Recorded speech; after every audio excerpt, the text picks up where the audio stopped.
오늘은 요한복음 7장 25절부터 30절까지의 말씀입니다. 요한복음을 통해서 함께 은혜 나누는 44번째 주일, 요한복음 7장 25절로 30절까지의 말씀, 우리 같이 한 목소리로 봉독하시겠습니다. 25절입니다. 시작. 예루살렘 사람 중에서 어떤 사람이 말하되 이는 그들이 죽이고자 하는 그 사람이 아니냐. 보라, 드러나게 말하되 그들이 아무 말도 아니하는도다. 당국자들은 이 사람을 참으로 그리스도인인 줄 알았는가. 그러나 우리는 이 사람이 어디서 왔는지 아노라. 그리스도께서 오실 때에는 어디서 오시는지 아는 자가 없으리라 하는지라. 예수께서 성전에서 가르치시며 외쳐 이르시되 너희가 나를 알고 내가 어디서 온 것도 알거니와 내가 스스로 온 것이 아니니라. 나를 보내신 이는 참되시니 너희는 그를 알지 못하나 나는 아노니 이는 내가 그에게서 났고 그가 나를 보내셨음이라 하시니 그들이 예수를 잡고자 하나 손을 대는 자가 없으니 이는 그의 때가 아직 이르지 아니하였음이로라. 아멘. 아멘. 오늘 봉독한 말씀이 한 주간 여러분의 삶을 앞장서 인도하시는 귀한 능력이고 또 그 능력을 경험하는 그런 한 주간의 삶이 되시기를 먼저 주의 이름으로 축복합니다. 네, 축복에 대한 건 같이 아멘으로 화답하시면 참 좋습니다. 네, 뭐 속으로 하셨죠? 네. 네, 입술로 통해서 고백하시면 더 귀합니다. 자, 초막절에 예루살렘 성전에서 일어난 일들을 계속 이어져 가고 있는 말씀입니다. 주님께서 말씀을 가르치시면서 유대인들, 유대 당국자라고 보는 게 좋죠. 유대인들이 주님을 죽인다라고 얘기를 하니까 그 얘기를 듣던 많은 무리들이 펄쩍 뛰면서 당신이 미쳤냐, 제정신이 아니다, 누가 당신을 죽이려고 하느냐라고 그렇게 대꾸를 합니다. 그것은 아직도 일반 사람들은 이 유대 당국자들이 주님을 죽이려고 하는 계획에 대해서 잘 알지를 못했기 때문에 하는 그런 반응이라고 볼 수가 있습니다.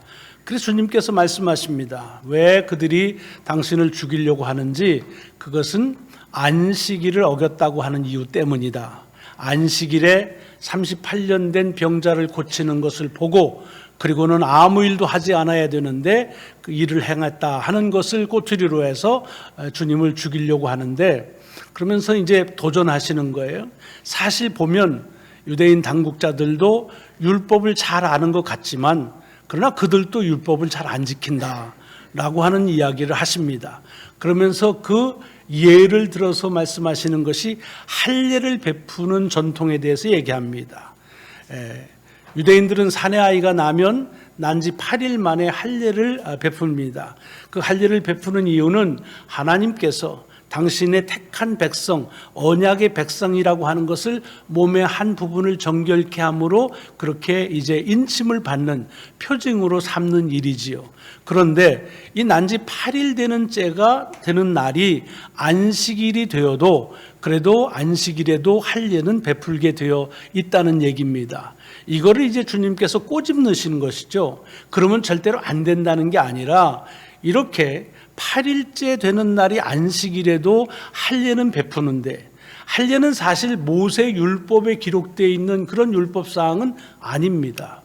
조상인 아브라함 때부터 이어져 오는 신앙의 유대인들에게는 좋은 관습이지요. 전통이지요.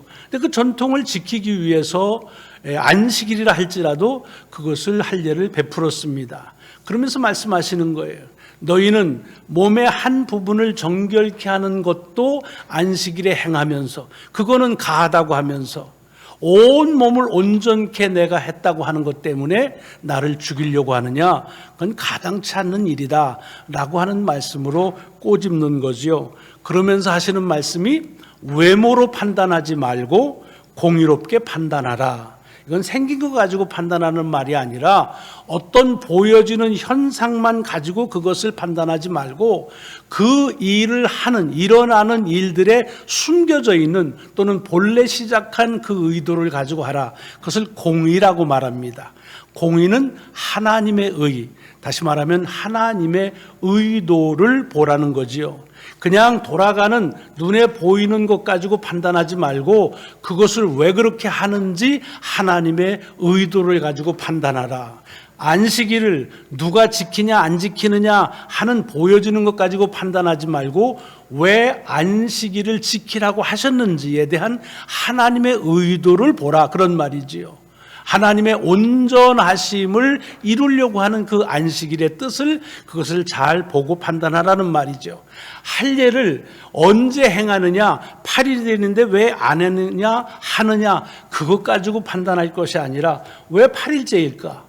엿새 동안 하나님이 세상을 온전하게 지으시고 일곱째 날 모든 것이 완전한 그런 세상에서 하나님께서 이제는 더 이상 할 것이 없음을 가지고 안식하시고 바로 그 다음 날, 다시 말하면 하나님이 지은 완전한 세상에서의 새로운 삶을 시작하는 그 첫 출발점이 되는 날, 할례를 받게 함으로써 이 아이의 새로운 삶이 하나님 앞에서 언약 백성으로 시작되었다 하는 그 의도를 알고 하는 것이 중요하다라고 하는 말씀을 하신 것입니다.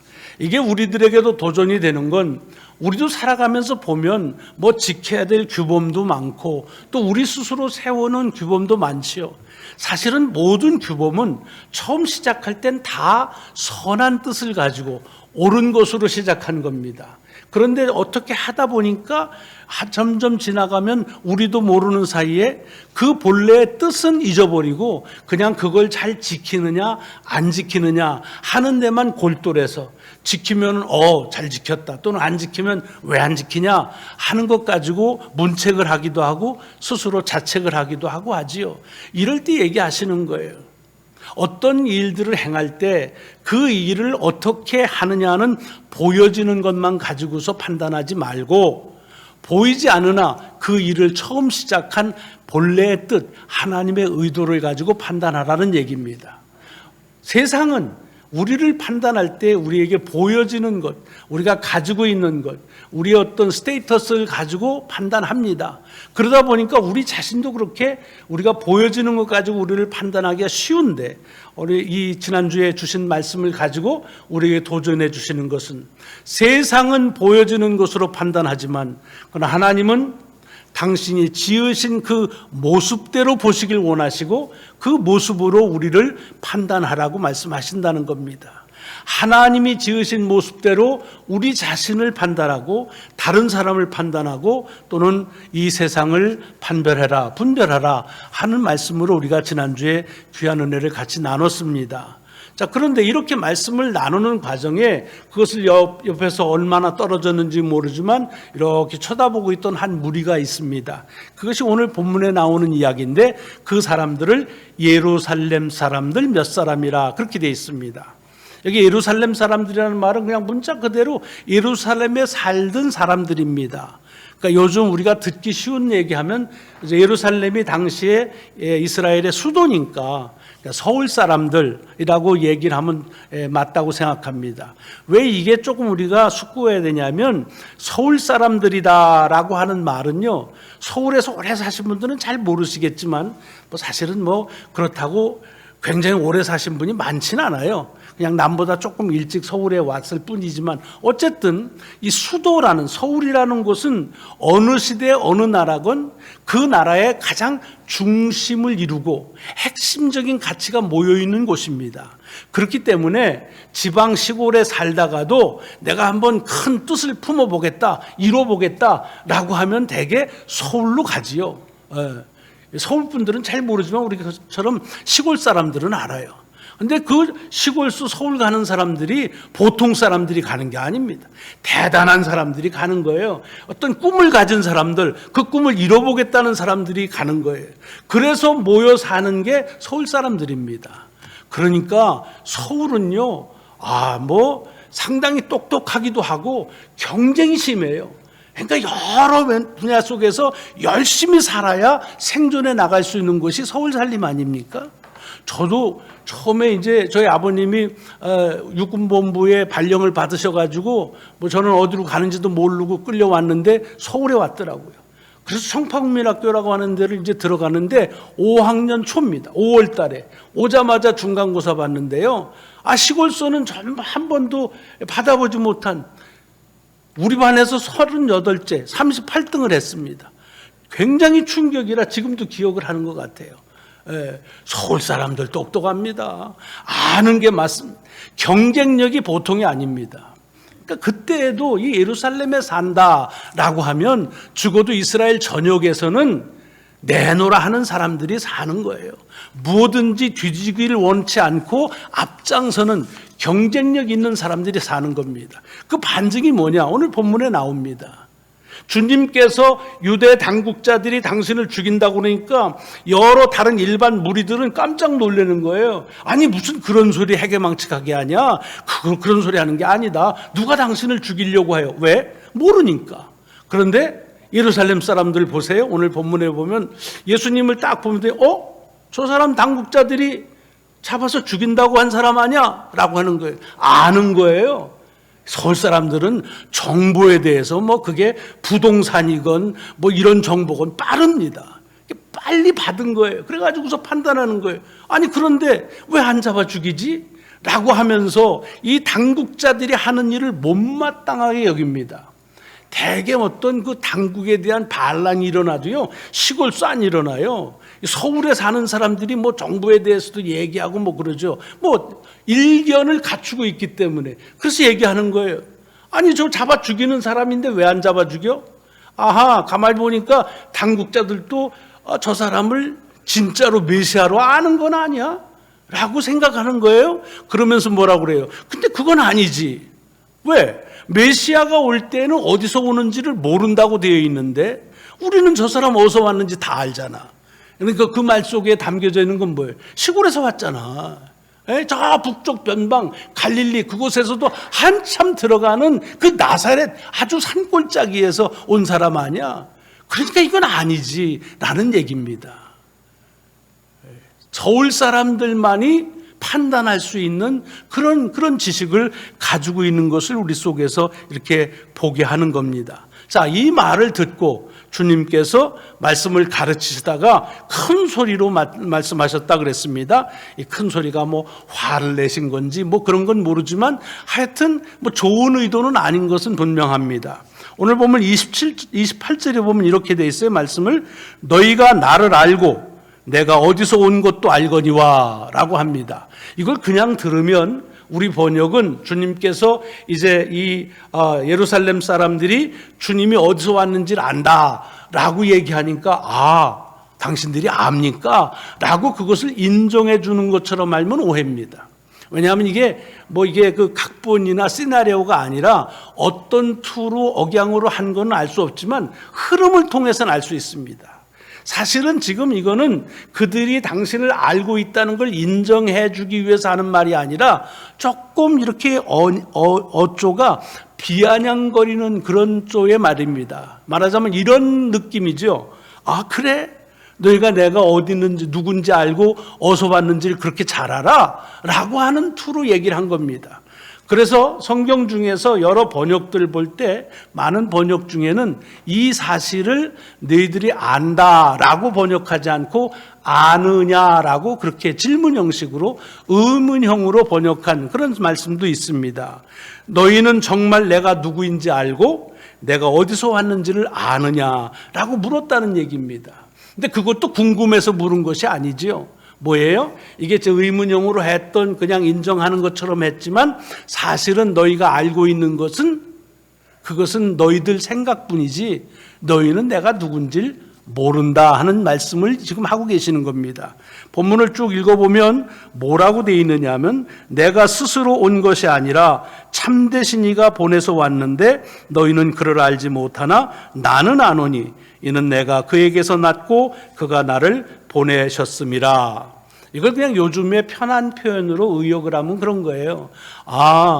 그렇게 내가 누군지를 잘 알고 내가 어디서 왔는지 알아?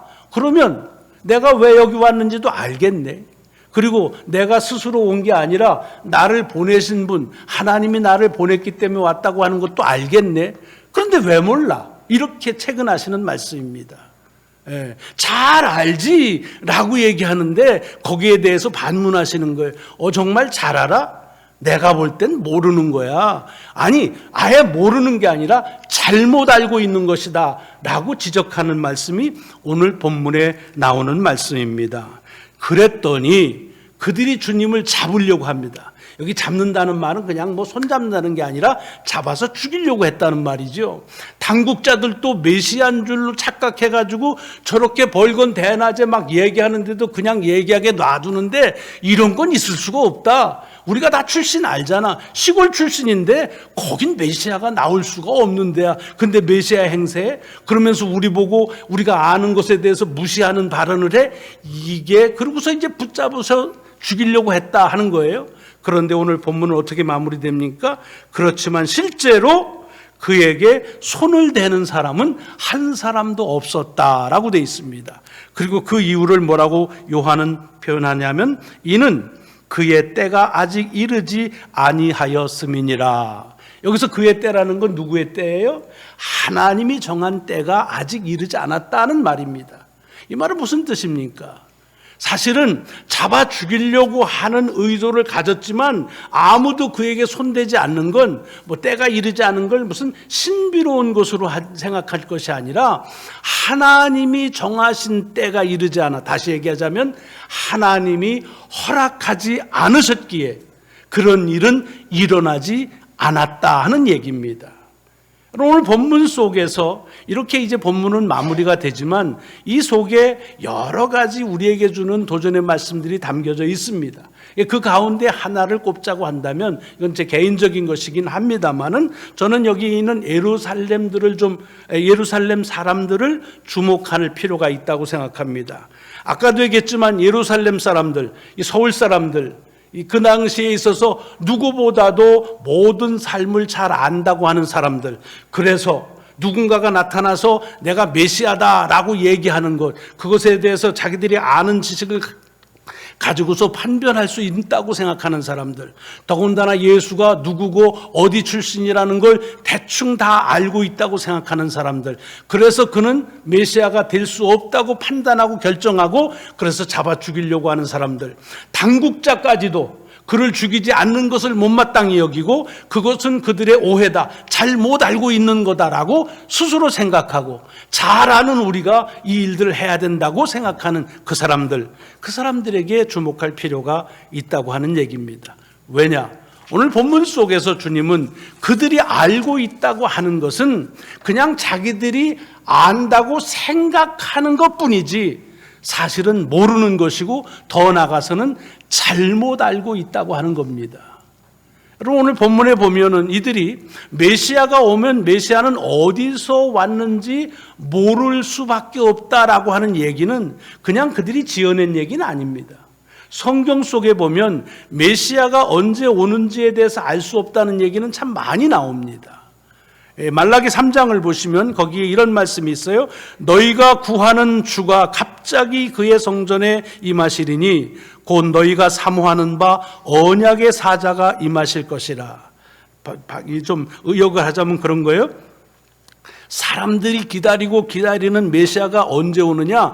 갑자기 자기의 성전에 임할 것이다 라고 하는 얘기입니다. 그러니까 메시아가 임하는 것은 그것은 임의적인 그런 사건이라는 얘기지요.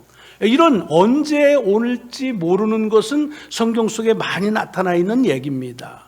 그래서 유대인들의 속담이 있는데 속담에 이 세상에 일어날 일 중에 모를 일 3가지가 있다는 거예요. 그 3가지가 뭐냐 하면 전갈이 언제 나타날지 모른다. 그 전갈이 거긴 많으니까 전갈로 한번 이렇게 쏘이면은 치명적이잖아요. 근데 그 전갈이 언제 날지 모른다. 2번째는 행운이 언제 나타날지 모른다. 그렇죠. 행운이 언제 나타날지 모르고 3번째는 메시아가 언제 나타날지 모른다. 그래서 전갈, 행운, 메시아는 언제 나타날지 모른다 하는 얘기입니다. 근데 여러분 성경을 보시면 메시아 그리스도가 언제 올지를 모르는 것에 대해서는 그렇게 잘 설명이 돼 있고 강조하고 있습니다. 언제 올 것이냐 아무도 모른다. 주님도 모르신다 그랬습니다. 오직 하나님만이 아신다 그랬어요. 그런데 그가 어디에 어떻게 오느냐 하는 것에 대해서는 굉장히 많은 레퍼런스가 성경 속에는 있습니다. 여러분 이사야 7장을 보시면 거기에 메시아가 오는 모습을 이렇게 설명하고 있습니다. 보라 처녀가 잉태하여 아들을 낳을 것이요 그의 이름은 임마누엘이라 하리라. 처녀가 잉태하는 모습으로 온다는 거예요. 또 미가서 5장에 보면 유대 땅 베들레헴아 너는 유다 고을 중에서 가장 작지 아니하도다. 내게서 한 다스리는 자가 나와서 내 백성 이스라엘의 목자가 되리라. 메시아가 오는 데가 어디냐? 태어나는 곳이 베들레헴이라고 하는 곳으로 이렇게 나타나 있습니다. 우리는 이게 성탄절 때마다 암송하고 하기 때문에 자연스럽게 아는 것 같지만 사실은 성경을 깊숙이 하지 않으면 그 말씀에 대해서 잘 모를 수는 있습니다. 그러니까 마태복음에 보면 동방에서 박사들이 주님이 태어나셨다는 얘기를 듣고 이제 오잖아요. 경배하러. 와가지고 어디로 갑니까? 예루살렘으로 가서 왕궁으로 갑니다. 왜? 왕이 태어났다고 생각을 하니까. 그래서 가가지고 감히 그 당시의 왕인 헤롯한테 얘기합니다. 유대의 새 왕이 났다는데 어디 계시냐? 우리가 그에게 경배하러 왔다. 그 말을 무시할 수 없는 그런 존재감 있는 사람들이기 때문에 헤롯이 부글부글 끓긴 하지만 그걸 시키잖아요. 대제사장과 서기관들한테 어디서 나타 있는지 좀 알아봐라 했더니 즉각적으로 그들이 얘기합니다. 유대 땅 베들레헴입니다. 이 미가서에 나와 있는 말씀을 알고 있는 거예요. 그래서 거기에 온다고 얘기하고 그래서 그것을 동방의 박사들한테 알려줘서 그래서 가서 경배하는 일이 일어납니다. 이 말은 무슨 뜻이냐?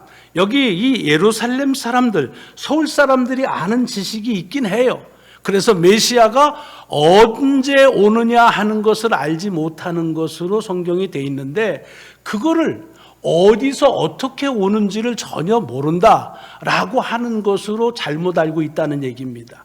사실은 잘못 알기도 하지만 갈릴리 변방의 나사렛에서 무슨 시골에서 그런 이 나라를 구할 사람이 나온다. 서울 사람들이 볼 땐 마땅치가 않은 거지요. 그래서 믿고 싶지도 않고 그렇기 때문에 그 출신으로 해서 부정하려고 하는 거지요. 사실은 주님이 나사렛 출신이라는 그건 맞아요. 왜냐하면 대대로 거기가 고향이었으니까. 그러나 성경에 보면은 주님이 태어나신 곳은 베들레헴이라는 것을 우리는 알지요. 근데 그걸 모르는 거예요. 더 모르는 건 뭐냐? 하나님의 아들로 이 땅에 오셨다는 사실을 알지를 못하는 거예요. 아니, 알려줘도 알려고 하지도 않고 그것을 부정하는 것이 이 예루살렘 사람들을 비롯한 당시의 기득층의 사람들의 생각이었다는 말입니다. 자, 이 말씀을 우리가 어떻게 알아야 되느냐, 어떤 도전을 주시느냐. 지금 큰 그림을 그리자면 오늘 본문에서 우리에게 주려고 하는 말씀은 이런 거예요. 이 서울 사람들이 볼 때 판단하니까 사실은 저 예수는 잡아서 죽여야 되는데 그 일을 감당해야 될 당국자들도 이 사람들이 도대체 뭘 아는지 모르는지 모르는 거예요. 그래가지고 아니 저를 메시아로 아나? 그냥 놔두게? 왜 공공연하게 떠들고 다니게 해? 라고 하면서 우리는 알지. 메시아는 저렇게 오는 게 아니야. 우리가 저 사람 어디서 오는지 아는데 그러니까 저 사람은 메시아가 아니야. 라고 이렇게 얘기하는 거예요. 그래서 우리가 붙잡아 죽여야 된다. 이런 얘기를 하고 있는 건데 주님께서 이 오늘 본문 속에서 말씀하시는 건 뭐냐면 그들이 뭘 알고 모르고 하는 그들의 지식을 기준으로 해서 그래서 주님을 대하는 것이 아니라는 거지요. 알지도 못하고 또는 잘못 알고 있고 그래도 주님을 붙잡아 죽이지 못하는 이유는 어디에 있다? 하나님의 때가 이르지 않아서 하나님이 허락하시지 않기 때문에 그 일들은 지금까지 일어나지 않은 것이라는 것을 알려주는 거예요.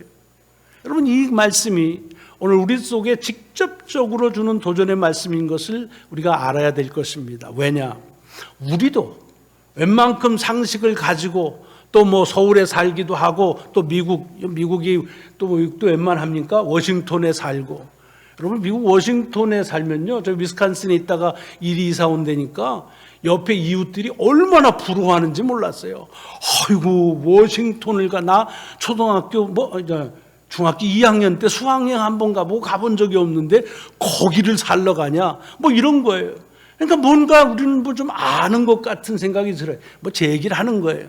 예. 그런데 이렇게 우리가 아는 것 가지고 자꾸 구별하고 분별하고 판단하고 그러기가 쉽다는 거지요. 하지만 우리에게 일어나는 일들 가운데에는 내가 생각해서 이것은 일어나야 된다 해서 일어나거나, 이거는 일어나지 말아야 된다 해서 안 일어나거나, 그런 일은 별로 없습니다. 별로 없어요. 그럼 어떻게 되느냐? 아, 내가 모르는구나 이렇게 생각해야 되는데 그렇게 생각하지 않죠. 왜 이런 일이 일어날까? 이렇게 생각하는 거예요. 여러분, 이 코로나 사태가 왜 일어나는지 아십니까?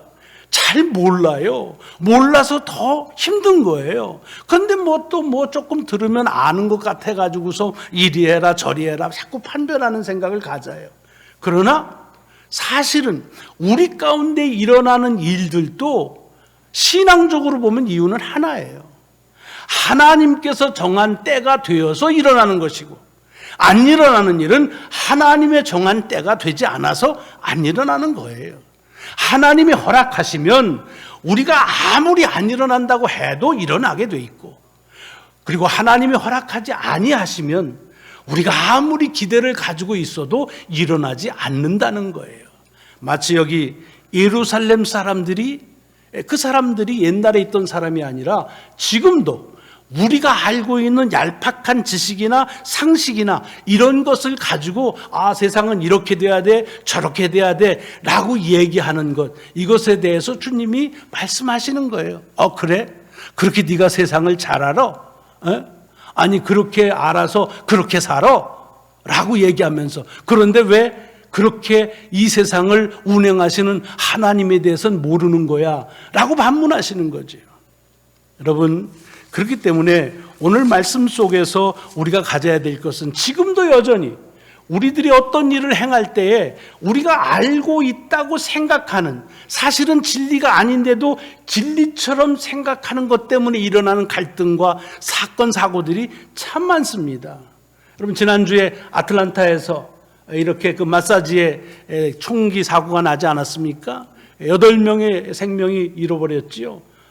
거기에 한국 사람들이 이제 연루가 돼 있어 더 한국 사회에서는 뭐 지금 반응이 뜨겁지요. 뭐 그게 한국 사람이 연루가 됐든 아니었든 이런 인종차별에 대한 것은 없어져야 될 일이고 있어서는 안 되는 거예요. 그런데 그 범인의 얘기를 들어보세요. 어떻게 하는 거예요? 인종에 대한, 또는 지금 일어나고 있는 일에 대한 자기의 편견, 자기가 알고 있고 그것이 곧 진리라고 생각하는 그의 잘못된 식견 때문에 수많은 희생자들이 일어나는 거 아니냐, 그런 얘기입니다. 무식해서가 아닙니다. 모르면 알려주면 되는데 잘못 알고 판단하는 것 때문에 일어나는 일들이 참 많습니다. 우리하고는 많이 가깝지도 않고 멀어서 피부적으로 느끼기는 어렵지만 미얀마에 일어난 쿠데타 사건들 보십시오. 지금도 수많은 사람들이 죽었습니다. 우리 민족이 80년대 초반에 겪었던 그런 일들과 거의 흡사한 일들이 일어나고 있습니다. 왜 일어납니까? 국가에 대한, 국민에 대한 생각을 누군가가 잘못 알고 있는 거예요.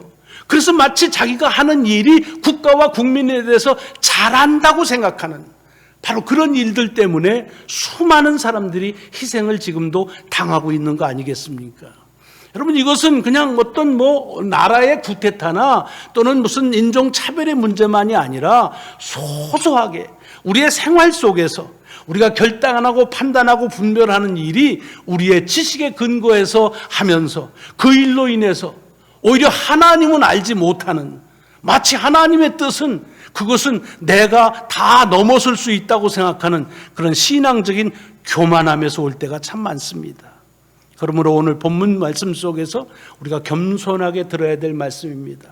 이 세상에 일어나는 일들에 대해서 내가 알고 있는 것을 연유로 그렇게 인정하거나 인정하지 않거나, 또는 어떤 일이 내가 알고 있는 대로 일어나야 된다거나 일어나면 안 된다고 하는 판단 이전에 하나님을 향해서 물어보는, 하나님의 의도는 무엇일까?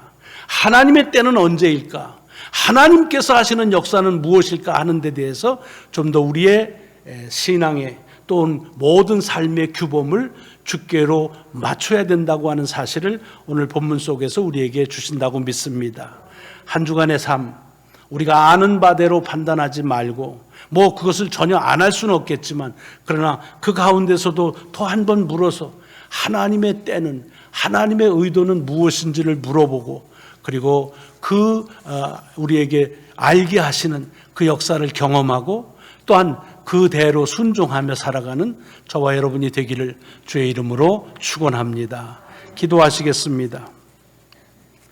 하나님 감사합니다.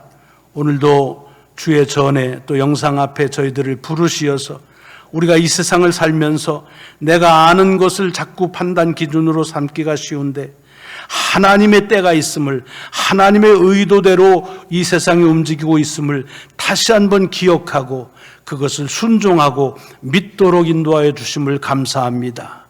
우리가 다 주님의 뜻을 알아서가 아니라 우리의 모든 형편을 아시는 주님이심을 믿으며 살아가는 복된 삶이 이어지게 하여 주옵소서. 감사드리오며 우리 주님의 이름으로 기도드리옵나이다. 아멘. 아멘.